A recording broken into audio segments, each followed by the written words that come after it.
P3K merupakan pertolongan pertama yang diberikan kepada penderita yang mengalami sakit atau cedera, baik itu di lingkungan sekolah, lingkungan organisasi maupun lingkungan sekitar.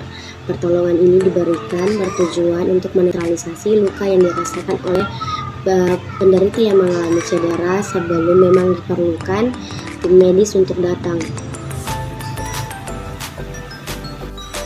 Tujuan dari P3K adalah yang pertama mencegah terjadinya kondisi lebih parah saat terjadi kecelakaan maupun cedera.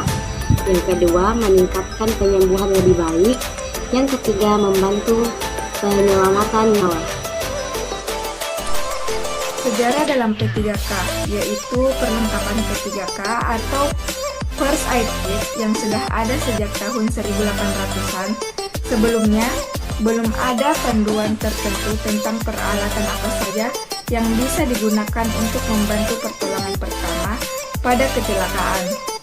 Di masa sebelum ada perlengkapan P3K, prosedur pertama yang digunakan saat ada orang terluka yaitu menjemput dokter terdekat. Klasifikasi cedera berdasarkan patofisiologi. 1. Commotion cerebri.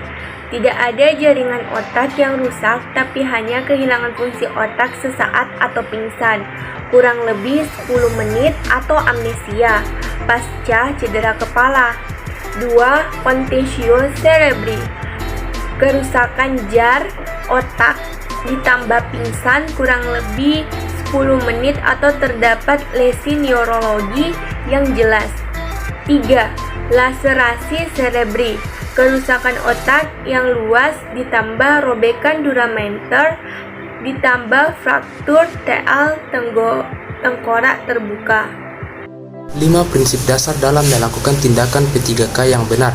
Sebab, pertolongan pertama memiliki sifat memberikan rasa tenang, mencegah dan mengurangi rasa takut, dan yang lebih penting adalah mengurangi risiko bahaya yang lebih besar. Sehingga, tindakan yang dilakukan harus cepat, tepat, dan juga hati-hati. Alat-alat P3K, yaitu pertama kain kasa steril.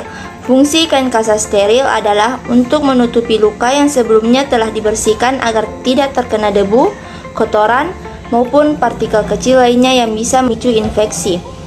2. Cairan atau gel antiseptik. Fungsi cairan atau gel antiseptik menghambat fungsi biokimia membran bakteri. 3. Sarung tangan lateks. Fungsi sarung tangan lateks untuk melindungi tangan dari kotoran, resiko kontaminasi, penyebaran kuman, bakteri atau virus, dan penularan penyakit. 4. Peniti. Fungsi peniti adalah untuk merapikan balutan. 5. Termometer. Fungsi termometer yaitu sebagai alat mengukur suhu. 6. Pinset.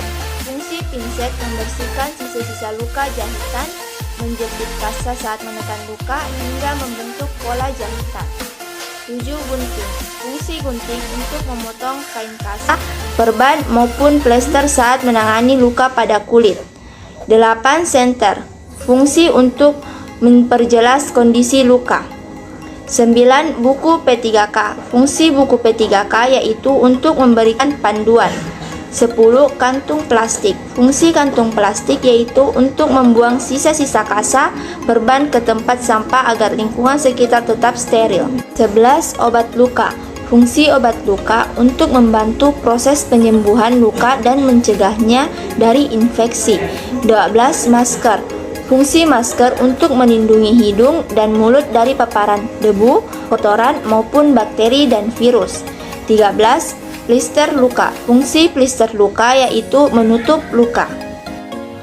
Tindakan P3K dalam suatu kasus. Seperti yang kita ketahui, P3K kepanjangannya yaitu pertolongan pertama pada kecelakaan. Yang pertama yang kita harus lakukan yaitu panggil dokter secepat mungkin. Bila dokter tak segera datang, langsung antar korban segera ke rumah sakit. Yang kedua yaitu hentikan pendarahan jika korban mengalami pendarahan.